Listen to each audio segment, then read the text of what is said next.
তো আজকে যে বিষয়টা আমরা জানবো সেই বিষয়টা হচ্ছে গঙ্গা। গঙ্গার উৎপত্তিস্থল, গঙ্গা কী করে সৃষ্টি হয়েছে। আমরা যেটা বলি গঙ্গা, গঙ্গা কিন্তু অ্যাকচুয়ালি একটা নদী না, অনেকগুলো নদী মিলে তৈরি হয়েছে গঙ্গা। গঙ্গার যে আগের নাম সেটাও কিন্তু আলাদা ছিল। তো গঙ্গা, আমরা যে কোনো পরীক্ষা দিই, যে কোনো নর্মাল পরীক্ষায় যদি আমরা মাধ্যমিক লেভেল বা উচ্চ মাধ্যমিক লেভেলে যদি কোনো পরীক্ষা দিই, তাহলে কিন্তু আমাদের যদি বলে সোর্স অফ গঙ্গা, মানে গঙ্গার উৎপত্তিস্থল, আমরা হচ্ছে গঙ্গোত্রী নামক হিমবাহের গোমুখ জায়গা থেকে হচ্ছে গঙ্গার উৎপত্তি। তো এইটা সাধারণত আমরা হচ্ছে এই সমস্ত মানে মাধ্যমিক লেভেলের পরীক্ষাগুলোতে যদি আমরা বলি তাহলে কিন্তু ঠিক আছে। যদি ইউপিএসসি বা ডাব্লিউবিসি পরীক্ষায় যদি জিজ্ঞেস করে গঙ্গার উৎপত্তিস্থল, তাহলে কিন্তু আমরা এইভাবে যদি সাধারণভাবে বলি তাহলে কিন্তু হবে না। কারণ গঙ্গার যে উৎপত্তিস্থল সেটা কিন্তু অনেকগুলো নদী মিলে গঙ্গা তৈরি হয়েছে। তো আমরা সেই আজকে এই বিষয়টাই জানবো, শর্টকাট একটা চেষ্টা করব যে গঙ্গার যে উৎপত্তিস্থল সেটা কী করে মনে রাখা যায়, কে কোথায় মিলিত হয়েছে, সেই জায়গার নাম কি, এটা টোটালটাই আমরা মনে করার চেষ্টা করব। তো এর জন্য কী করবো, আমরা হচ্ছে একটা শর্টকাট টেকনিক ইউজ করবো। প্রথমে বলে দিয়েছে গঙ্গা কী করে তৈরি হয়েছে। প্রথমে যে বলি হচ্ছে যে ধৌলিগঙ্গা আর বিষ্ণুগঙ্গা দুটা নদী, সেই দুটা নদী দেখতে পাচ্ছ তোমরা উপর থেকে যখন আসবে, তো ধৌলিগঙ্গা আর বিষ্ণুগঙ্গা দুটো যখন এক জায়গায় মিলিত হয় সেই জায়গাটার নাম হয় হচ্ছে বিষ্ণুপ্রয়াগ। ধৌলিগঙ্গা আর বিষ্ণুগঙ্গার মিলনস্থলকে বলেছে বিষ্ণুপ্রয়াগ। সে যখন আরও কিছু দূর আসে তার সঙ্গে তার নদীর বাঁ পাশে মিলিত হয় হচ্ছে নন্দাকিনী নদী। নন্দাকিনী নদী যে সরি তো এর আগে বলি হচ্ছে এই যে বিষ্ণুগঙ্গা আর ধৌলিগঙ্গা মিলিত হয় কি বিষ্ণুপ্রয়াগে। এই মিলিত হওয়ার ফলে দুটা নদীর যেহেতু সমান ছিল, গভীরতা সমান ছিল, তাই একটা নতুন নদী তৈরি করে, নতুন নাম নেয়। এটা হচ্ছে আমাদের জিওগ্রাফিকার একটা নিয়ম যে দুটা নদী যখন সমান থাকে তারা যদি মিলিত হয় তাহলে তাদের নাম কিন্তু আর থাকবে না, তাদের নাম দুজনের নাম বাদ দিয়ে মানে একটা নতুন নাম তৈরি হবে। সেটা হচ্ছে নাম হলো অলকনন্দা। এই অলকনন্দা তৈরি হয়।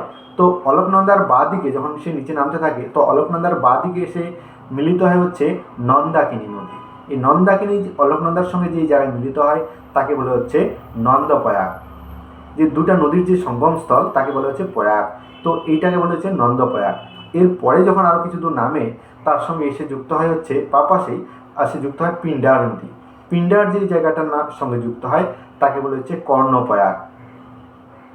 এরপরে যখন সে তো এই যে পিণ্ডার বা নন্দাকিনী এগুলোর নদী কিন্তু অলকনন্দার থেকে অনেকটা হচ্ছে কম গভীর ছিল, যার কারণে কিন্তু অলকনন্দার নাম চেঞ্জ হয়নি। এর জন্য কিন্তু অলকনন্দার নাম নিয়েই সে বইতে থাকে। এরপরে ডান পাশে এসে যুক্ত হয়েছে মন্দাকিনী। মন্দাকিনী যেখানে যুক্ত হয় তাকে বলা হচ্ছে রুদ্রপ্রয়াগ। এরপরে আসে হচ্ছে আরও কিছু দূর আসার পরে ডান পাশে এসে যুক্ত হয়েছে ভাগীরথী। ভাগীরথী যেখানে যুক্ত হয় তাকে বলা হচ্ছে দেবপ্রয়াগ। তো তোমরা যে এই যে বললাম তোমাদেরকে প্রয়াগগুলোর নাম, তোমরা অনেকে হয়তো মনে করতে পারছো না, ভুলে গেছো। তো এই যে প্রয়াগগুলোর নাম এবং কোন কোন নদী এসে মিলিত হয়, তো এইটা যদি আমরা একটা স্বতন্ত্র গল্পের মাধ্যমে বলি তাহলে হয়তো তোমাদের খুব ইজি হবে এটা বিষয়টা মনে রাখার। তো এই বিষয়টাকে মনে রাখার জন্য হচ্ছে একটা গল্প। মনে করো 6 জন বান্ধবী যাবে হচ্ছে পিকনিক। 6 জন বান্ধবী বা 5 জন, সরি 6 জনই বান্ধবী, 6 জন বান্ধবী মিলে যাবে পিকনিক। হ্যাঁ, তো পিকনিক যাবে, পিকনিক যাওয়ার জন্য কী করছে, তারা হচ্ছে রেডি হচ্ছে। রেডি হলো, এবার সবার মধ্যে কনফারেন্স হয়ে গেল, কথা হয়ে গেল, তারা কী হচ্ছে যাবে হচ্ছে পিকনিক গঙ্গায়, মানে সমতলে যাবে, গঙ্গায় পিকনিক যাবে। তো এই বান্ধবীরা কী করছে, যোগাযোগ করতে শুরু করছে একের সঙ্গে। তারা তো একারা পিকনিক যাবে না, যাবে তাদের হচ্ছে বয়ফ্রেন্ড। তো বয়ফ্রেন্ডের সঙ্গে যাবে, তো কার কি বয়ফ্রেন্ড, হ্যাঁ, তো এটা ঠিক আছে। তো এইবার যখন হচ্ছে প্রথম বলি যে যখন হচ্ছে ভাগীরথী বাড়ি থেকে বেরোলো, হ্যাঁ, সে কিন্তু জোর জবরদস্তি করে বেরোচ্ছে বাড়ি থেকে, তাকে আসতে দেবে না। তো তাকে আটকানোর জন্য রাস্তার মধ্যে মানে ভাগীরথীর যে পিতা ছিল সে ছিল একজন মস্ত বড় জমিদার। মনে কর সে বর্ষ মস্ত বড় জমিদার, তাকে হচ্ছে আসতে দেবে না, কিন্তু সে জোর করে পালিয়ে এসেছে বাড়ি থেকে।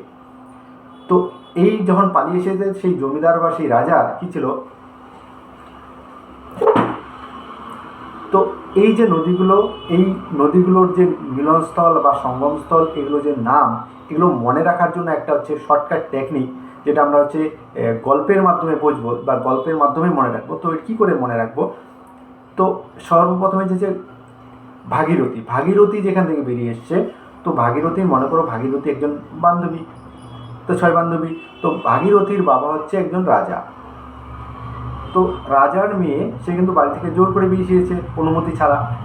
তো এরপরে কী হচ্ছে, সেই রাজা তার সেনাপতিকে পাঠিয়েছে, সেনাপতির নাম হচ্ছে তেহেরি। তেহেরিকে পাঠিয়েছে কত, 855 ফাইটার নিয়ে। ফাইটার মানে হচ্ছে যারা ফাইট করতে পারে। তো ফাইটার নিয়ে পাঠিয়েছে তাকে আটকানোর জন্য। তেহেরি এসে হচ্ছে ভাগীরথীর সামনে হচ্ছে ড্যাম তৈরি করলো, নাম হলো তেহেরি ড্যাম।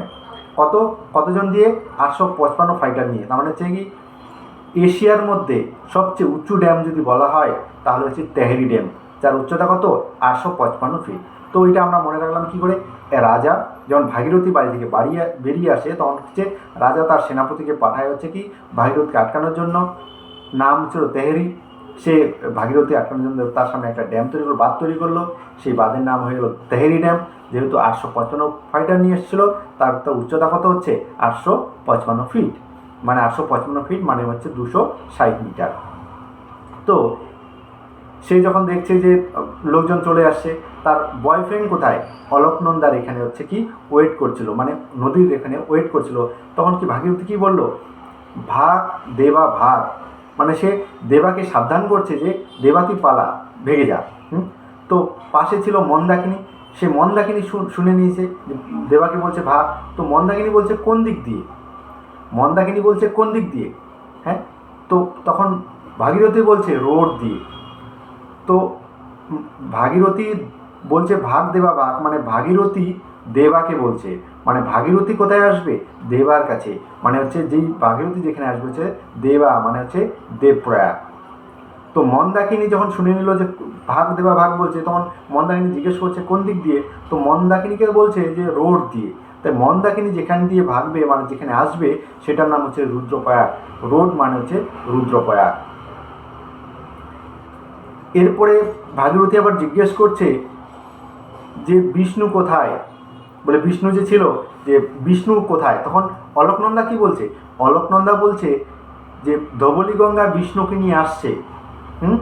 ধবলীগঙ্গা বিষ্ণুকে নিয়ে আসছে, আর নন্দাকে নিয়ে আসছে নন্দকে নিয়ে। তাহলে ধবলীগঙ্গা নিয়ে আসে বিষ্ণুকে, তাহলে ধবলীগঙ্গা আর বিষ্ণু যেই জায়গায় মিলিত হয়েছে তার নাম হচ্ছে বিষ্ণুপ্রয়াগ। তাহলে ধবলীগঙ্গা কার সঙ্গে মিলিত হচ্ছে, বিষ্ণুর সঙ্গে, সেই নাম হচ্ছে বিষ্ণুপ্রয়াগ। এরপর বলছে নন্দাকিনী আসে নন্দকে নিয়ে, মানে নন্দাকিনী যে জায়গাটা মিলিত হয়েছে অলকনন্দার সাথে, সেই জায়গাটার নাম হচ্ছে নন্দপ্রয়াগ। আর বলছে যে পিন্ডার আসে কর্ণকে নিয়ে। কে, পিন্ডারের বয়ফ্রেন্ডের নাম কি, কর্ণ। তাহলে আমরা কি মনে রাখতে পারছি, ভাগীরথী বলছে ভাগ দেওয়া ভাগ, মন্দাকিনী বলছে, একটা মিনিট, হচ্ছে মন্দাকিনী আর নন্দাকিনী দুটো কিন্তু আলাদা, একটা হচ্ছে মন্দাকিনী, একটা হচ্ছে নন্দাকিনী। তো ভাগীরথীর ভাগ দেওয়া ভাগ, তো মন্দাকিনী বলছে কোন দিক দিয়ে, তো ভাগীরথী বলছে রোড দিয়ে। কোন দিক দিয়ে, রোড দিয়ে। তাহলে ভাগীরথী ভাগ দেওয়া মানে ভাগীরথী, ভাগ দেওয়া মানে হচ্ছে দেবপ্রয়াগ, মন্দাকিনী কোন দিক দিয়ে, রোড দিয়ে, মানে রুদ্রপ্রয়াগ। তো অলকনন্দা বলছে, তখন ভাগীরথী জিজ্ঞাসা করছে হচ্ছে বিষ্ণু কোথায়। তো এই যে অলকনন্দা বলছে ধবলীগঙ্গা আসছে হচ্ছে এই যে বিষ্ণুকে নিয়ে, নন্দাকিনী আসে নন্দকে নিয়ে, আর হচ্ছে পিন্ডার আসে কর্ণকে নিয়ে। তো এই যে প্রয়াগগুলোর নাম, তো এইভাবে যদি আমরা গল্পের মাধ্যমে মনে রাখি তাহলে কিন্তু সহজেই মনে থাকবে। তাহলে কি বলা গেল, যে ভাগীরথী দেবপ্রয়াগ, মন্দাকিনী হচ্ছে রুদ্রপ্রয়াগ, আর ধবলীগঙ্গা বিষ্ণুপ্রয়াগ, নন্দাকিনী নন্দপ্রয়াগ, আর হচ্ছে পিন্ডার হচ্ছে কর্ণপ্রয়াগ। এই যে জায়গাগুলো মিলনস্থল, এগুলো হচ্ছে প্রয়াগ বলা হয়। তো এইভাবে কিন্তু এই কয়টা নদী কিন্তু মিলে কিন্তু হয় হচ্ছে গঙ্গা। তো গঙ্গা কি হয়, যখন হচ্ছে ভাগীরথী এসে অলকনন্দার সঙ্গে মিলিত হয়, তখন ভাগীরথী আর অলকনন্দার যে গভীরতা দুটা প্রায় সেম হয়। সেম থাকার কারণে কি হচ্ছে, আমাদের ভৌগোলিক নিয়ম অনুসারে তো দুটোর নাম তখন হচ্ছে এক করে মার্চ করে একটা নতুন নাম দেওয়া হয়, যার নাম হয় গঙ্গা। তো কিন্তু উত্তরপ্রদেশের মানে উত্তরাখণ্ডের ওদিকে কি যে এই যে ভাগীরথী নদীকে কিন্তু তখনকার গঙ্গা বলে মনে করে। আর যদি তেহেরি ড্যামের কথা বলি আমরা, যেটা মনে করলাম গল্পের মাধ্যমে, যে রাজার সেনাপতি তেহেরি সে ভাগীরথীকে আটকানোর জন্য ড্যাম দিয়েছিল, সেটা হচ্ছে তেহেরি ড্যাম, যেটা হচ্ছে এশিয়ার হচ্ছে অন্যতম ড্যাম হচ্ছে তেহরি ড্যাম, যার উচ্চতা হচ্ছে 855 ফিট, যার এই মিটারে করলে হচ্ছে 260 মিটার, অনেক সময় মিটারেও প্রশ্ন জিজ্ঞেস করে, তো ওটা হচ্ছে 260 মিটার। তো এইভাবে এরপরে যখন গঙ্গা বইতে থাকে, এরপরে কিন্তু গঙ্গার সঙ্গে এসে যুক্ত হয় হচ্ছে যমুনা, গঙ্গার সঙ্গে এসে যুক্ত হয় যমুনা। সেটাও আমি একটা গল্পের মাধ্যমে তোমাদেরকে বুঝিয়েছিলাম। আর আজকের জন্য এই পর্যন্তই, দেখা হবে পরের ভিডিওতে। যদি ভিডিওটি ভালো লাগে, হেল্পফুল মনে হয়, যদি মনে থাকে, তাহলে অবশ্যই চ্যানেলটিকে সাবস্ক্রাইব করে পেজটিকে ফলো করবে। আজকে এই পরে দেখা হবে পরের ভিডিওতে। ধন্যবাদ, জয় হিন্দ।